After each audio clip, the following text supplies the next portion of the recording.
फेरिला शीत खसब आहरी तापमात्रा तो चलन देखि नवा संपूर्ण अपडेट कण रही राज्य को फेरी शीत विभिन्न स्थान में सर्वनिम्न तापमात्रा 2 ରୁ 4 डिग्री ह्रास पाइबा नहीं पाणीपाग विभाग आकलन करिछि। आज 4 तारिख मध्य केतेक स्थान में सर्वनिम्न तापमात्रा 10 डिग्री तलू खसी आसबार संभावना रही अनुमान करिछि पाणीपाग विज्ञान केन्द्र।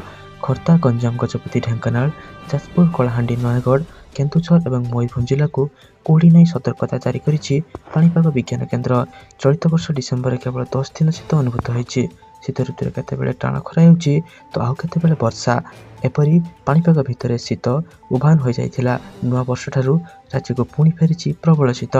चलन देखिबा परवर्ती अपडेट कौन रही।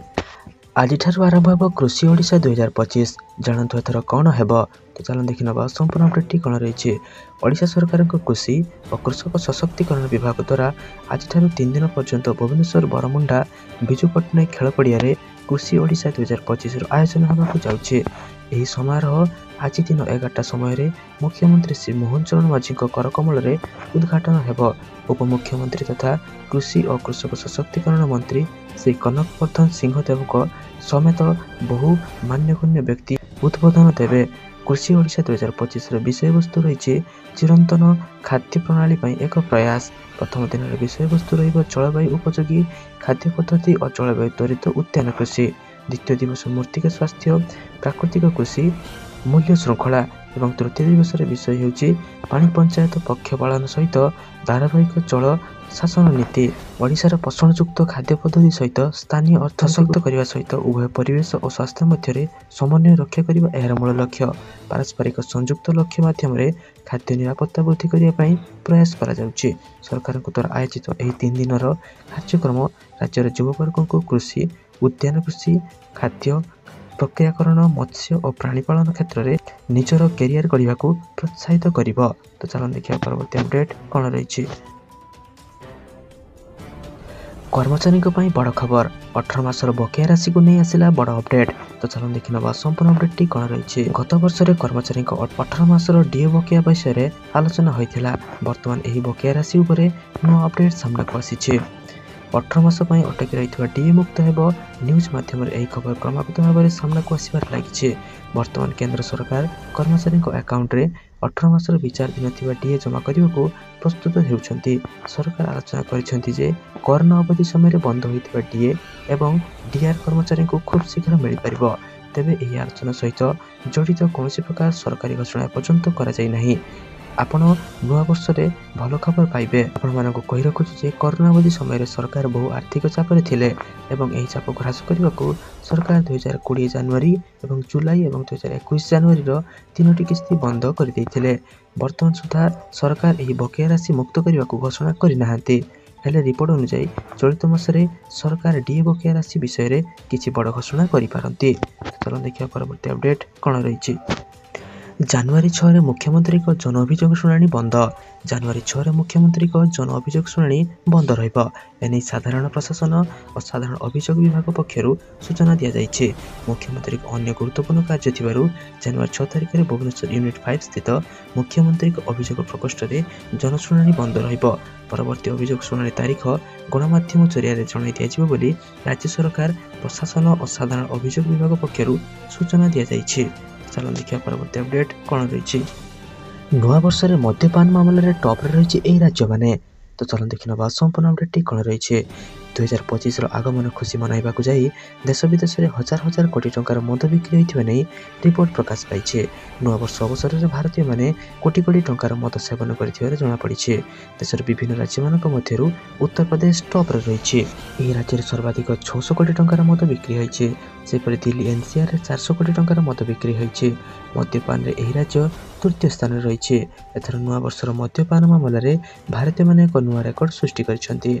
सेपरि कर्णाटक लोक मैंने नुआ वर्ष 308 कोटी टंकार मद सेवन करिसेंती। तेलंगाना रे मध्य एही क्षेत्र में पछरे पड़ी नाही। नुआ वर्ष एही राज्यवासी 402 कोटी टंकार मद सेवन करने सहित द्वितीय स्थान रही। केरल में 108 कोटी टंकार मद सेवन करा जाइछे। केवल नोएडा रे 2 दिन में 16 कोटी टंकार मद बिक्री होइथिला। ऑनलाइन एप्स रे आलू भुजिया, चिप्स और आइस क्यूब सर्वाधिक मात्रा रे बिक्री होइथिला। चलित वर्ष नुआ वर्ष पाखापाखि 15,000 कोटी टंकार मद बिक्री होइछे। तो चलन देखिए परवर्ती अपडेट कौन रही। मोबाइल को आसूची कि फ्री रिचार्ज मेसेज हुंतु सावधान नचेत कटिଯିव आपणकर सब टंका। तो चलो देखि नबा संपूर्ण अपडेट कौन रही मागणा रिचार्ज पे आसुवा मेसेज प्रति सावधान रहिबा को लोकन को सूचना देछि ट्राए। ଏହି ଠକେଇରେ ସାଇବର ଠକମାନେ ନିଜକୁ ଟ୍ରାଏ ଅଧିକାରୀ ବୋଲି ପରିଚୟ ଦେଉଛନ୍ତି। ଆସନ୍ତୁ ଜାଣିବା ଏହି ସ୍କାମ୍ ବିଷୟରେ। ଏହି ପଦ୍ଧତିରେ ସାଇବର ଠକମାନେ ନିଜକୁ ଟ୍ରାଏ ଅଧିକାରୀ ଭାବେ ପରିଚୟ ଦେବା ସହ ମାଗଣା ରିଚାର୍ଜ ସେବା ମେସେଜ କରୁଛନ୍ତି। ସେହି ମେସେଜରେ ଥିବା ଲିଙ୍କ ଉପରେ କ୍ଲିକ୍ କଲେ ଆପଣଙ୍କ ଆକାଉଣ୍ଟ ଖାଲି ହୋଇଯିବ। ଟ୍ରାଏ କହିଛି ଯେ ଏହି ମେସେଜ ଉପଭୋକ୍ତାଙ୍କ ଡିଭାଇସକୁ ହ୍ୟାକ୍ କରିବା ପାଇଁ ପଠାଯାଉଛି। ଆପଣଙ୍କ ଡିଭାଇସକୁ ହ୍ୟାକ୍ କରିବା ସହ ଆପଣଙ୍କର ବ୍ୟକ୍ତିଗତ ତଥ୍ୟକୁ ଚୋରି କରିବେ ଏହି ଠକମାନେ। ତେଣୁ ଆପଣଙ୍କ ପାଖକୁ ଯଦି ଏପରି କୌଣସି ମେସେଜ ଆସେ ତେବେ ତାହାକୁ ଅଣଦେଖା କରିଦିଅନ୍ତୁ, ନଚେତ୍ ଆପଣ ଅନେକ ସମସ୍ୟାର ସମ୍ମୁଖୀନ ହେବା ସହ ଆପଣଙ୍କ ଆକାଉଣ୍ଟ ମଧ୍ୟ ଖାଲି ହୋଇଯାଇପାରେ। ଚାଲ ଦେଖିବା ପରବର୍ତ୍ତୀ ଅପଡେଟ୍ କ'ଣ ରହିଛି। ଫେବୃଆରୀ ମାସ ପୂର୍ବରୁ ରାଜ୍ୟରେ ଲାଗୁ ହେବ ଆଭା କାର୍ଡ। ତ ଚାଲ ଦେଖିନେବା ସମ୍ପୂର୍ଣ୍ଣ ଅପଡେଟ୍ଟି କ'ଣ ରହିଛି। ଏଣିକି ଗୋଟିଏ ଆକାଉଣ୍ଟରେ ରହିବ ରୋଗୀଙ୍କ ସମସ୍ତ ଡାଟା। ଖୁବ୍ ଶୀଘ୍ର ଲାଗୁ କରାଯିବ। ଖୁବ୍ ଶୀଘ୍ର ଲାଗୁ ହେବ national digital health mission. National health authority ଅଧୀନରେ ରହିବ ଏହି କାର୍ଡ। ଏହି କାର୍ଡର ନାଁ ରହିବ ଆୟୁଷ୍ମାନ ଭାରତ ହେଲ୍ଥ ଆକାଉଣ୍ଟ ବା ଆଭା କାର୍ଡ। ଏହି ଆଭା କାର୍ଡ ଆସିବା ପରେ ରୋଗୀଙ୍କୁ ଆଉ ପ୍ରେସ୍କ୍ରିପ୍ସନ ଧରି ବୁଲିବାକୁ ପଡ଼ିବ ନାହିଁ।